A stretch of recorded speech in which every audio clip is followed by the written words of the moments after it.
Hello menu রান্নাঘর, নমস্কার।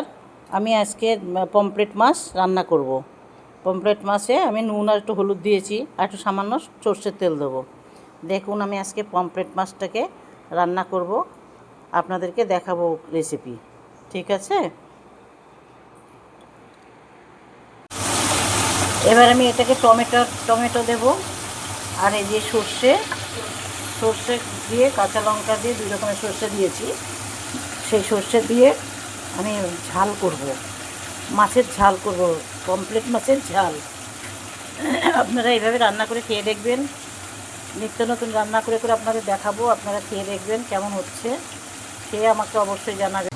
আমি এই যে সর্ষেটাকে সেঁকে নিয়েছি, কাঁচা লঙ্কা, তারপরে আপনার হচ্ছে সর্ষে, দুই রকমের সর্ষে দিয়ে আমি এটাকে মিক্সারে করে এই যে ছাঁকনিতে সেঁকে নিয়েছি। এইটাকে দিলে পরে পেটটা ঠিক থাকবে না, তো ওই জন্য আমি ছাঁকনিতে সেঁকে নিয়েছি। এইভাবে আপনারা সেঁকে করবেন, তাহলে দেখবেন বুঝতেই পারবেন না যে এটা সর্ষে বাটা দিয়ে করেছে না পোস্ত দিয়ে করেছে। ঠিক আছে, আচ্ছা, তেল গরম হয়ে গেছে। হ্যাঁ, আমি এবার লঙ্কা দিচ্ছি, 3টে শুকনো লঙ্কা দিয়েছি, তেজপাতা দিচ্ছি 2টো। ঠিক আছে, এটা একটু নাড়াচাড়া করে নিই। লঙ্কাটা একটু হলে পরে ভাজা হলে এবার আমি রাঁধুনি ফোড়ন দিয়ে দিচ্ছি। ঠিক আছে, রাঁধুনিটা ফোড়ন দিলাম, দিয়ে এবার একটু তেলটা হোক, শুকনো লঙ্কাটা একটু ফোড়নটা হোক, হয়েছে। এবার আমি পেঁয়াজ দিয়ে দেবো, পেঁয়াজ দিয়ে দিচ্ছি, অল্প করে পেঁয়াজ দেবো।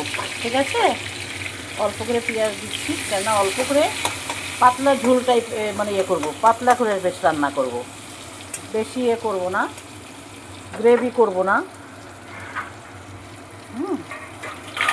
পেঁয়াজটা একটু একটু লাল লাল করে ভাজা হলে আমি টমেটোটা দেব।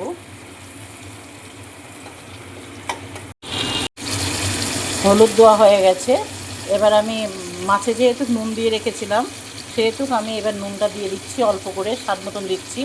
টেস্ট করে নেবেন সবাই মাছের ঝোলে নুন দিয়ে। ঠিক আছে, হ্যাঁ,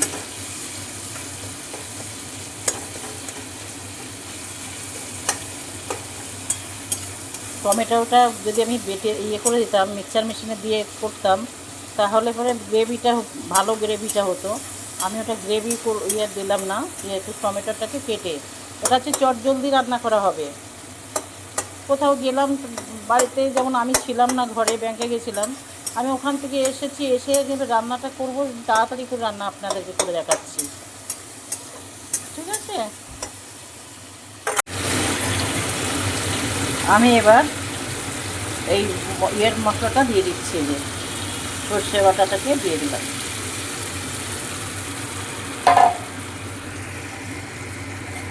বাহ, কি সুন্দর লাগছে দেখতে! ঝোলের কালার দেখেই মনে হচ্ছে এক্ষুনি ঝোলটা দিয়ে ভাত খেতে বসে পড়ি। এবার আমি মাছটা ছেড়ে দেবো, স্বাদ মতন কটা কাঁচা লঙ্কা ওর মধ্যে দিয়ে দিচ্ছি। ঠিক আছে, এবার আমি মাছের ঝোলটাকে ঢাকা দিয়ে দেবো।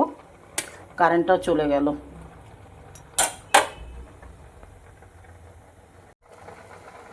রান্না কমপ্লিট হয়ে গেছে। আপনারা দেখুন, রান্না করেছি, কি সুন্দর হয়েছে। ওহ, ঝোলটা টেস্ট করলাম, যা লেগেছে না, ও দারুণ। এবার আপনারা কে কী খাবেন সেইভাবে আপনি আমাকে জানান, যে আমাকে এই মাছটা এইভাবে দিয়ে রান্না করে খাওয়ান, বা আমি এইভাবে খেতে চাইছি, কিভাবে করবো রান্না। আমাকে না জিজ্ঞেস করলে বা আমি ভয় করলে বলতে পারবো না। আপনারা বলুন, আমি আপনাদেরকে দেখাবো রান্না করে। Thank you.